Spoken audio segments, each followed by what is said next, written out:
Hello, my name is Samantha and I'm here today with my colleague, Stefan, who is a language learning facilitator at Kaplan International College on the campus of Northeastern University in Boston.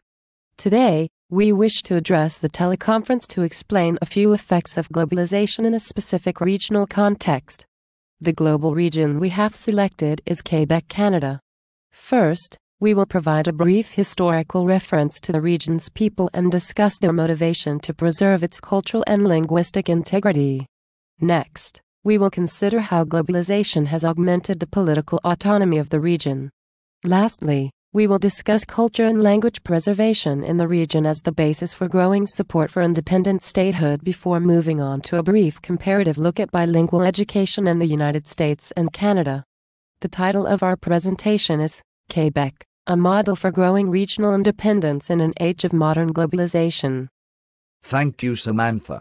You know, at the dawn of the 21st century, many predicted that globalization would lead to a homogenization of cultures.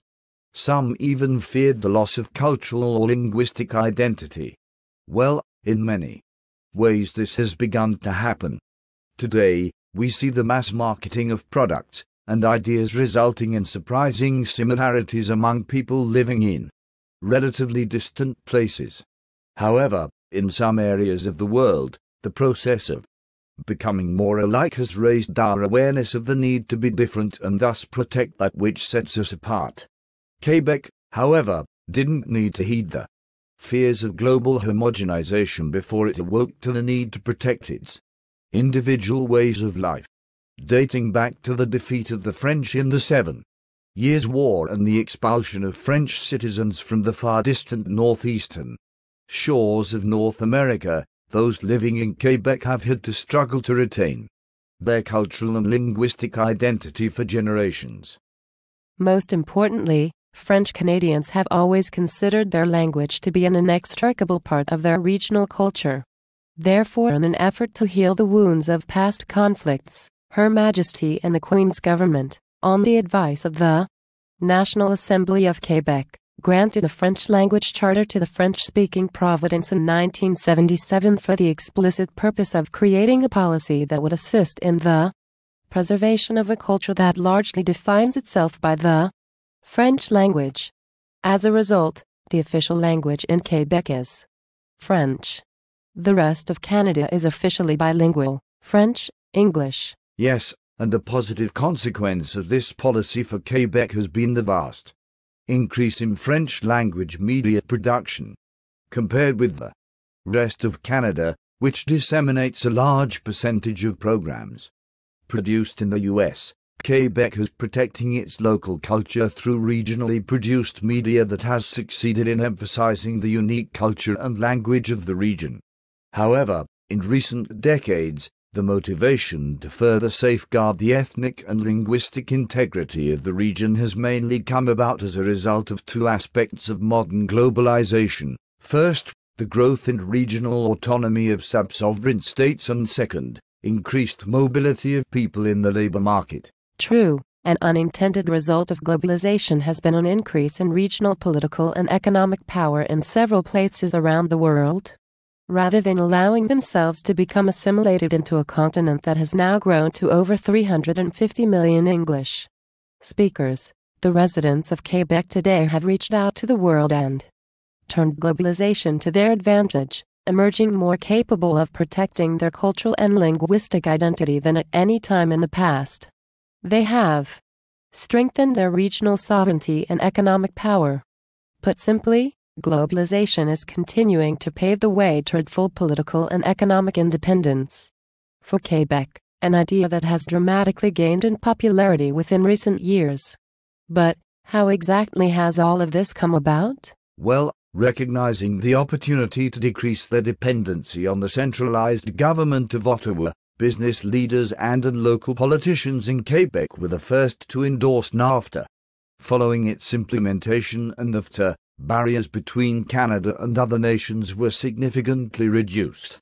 Since that time, Quebec has prospered from a clear path toward achieving the form of self-governance that it has so long desired. Ironically, it has been through embracing those from outside its linguistic and ethnic culture that it has best been able to gain the economic and sub-state political strength necessary to shelter itself from the increasing linguistic and cultural encroachment encircling its regional borders. To aid in this effort, Quebec has invested heavily in research and development. Quite right.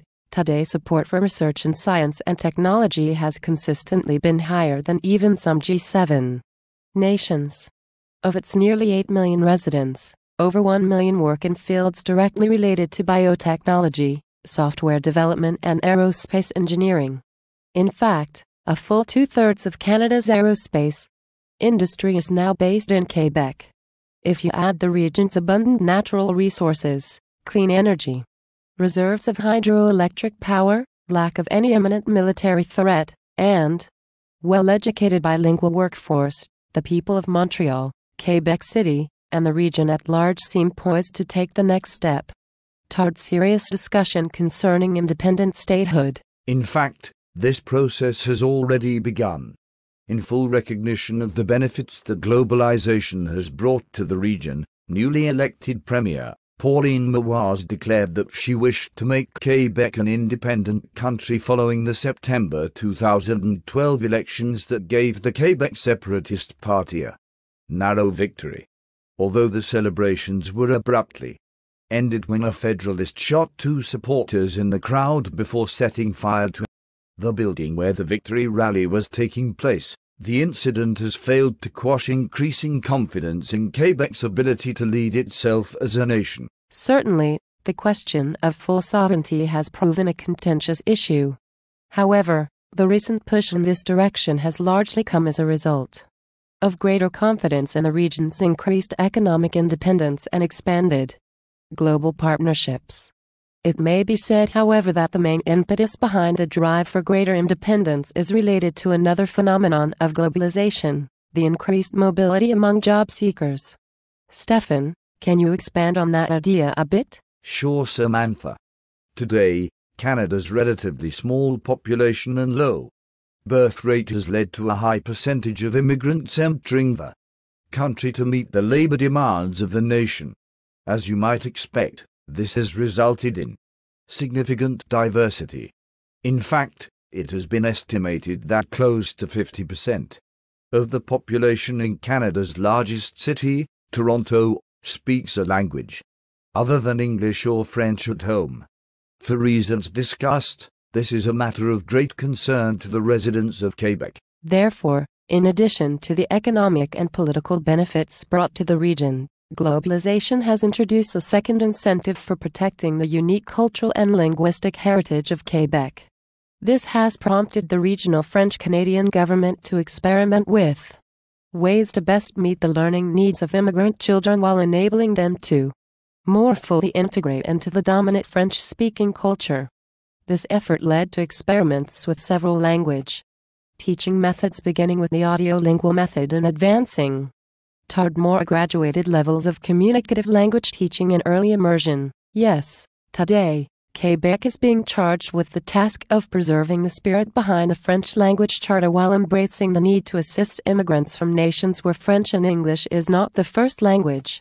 Yet, the overwhelming amount of media produced in the French language has not only staved off the threat of greater homogenization of its culture, it has helped ensure that the second language of immigrants who choose to reside in Quebec learn French.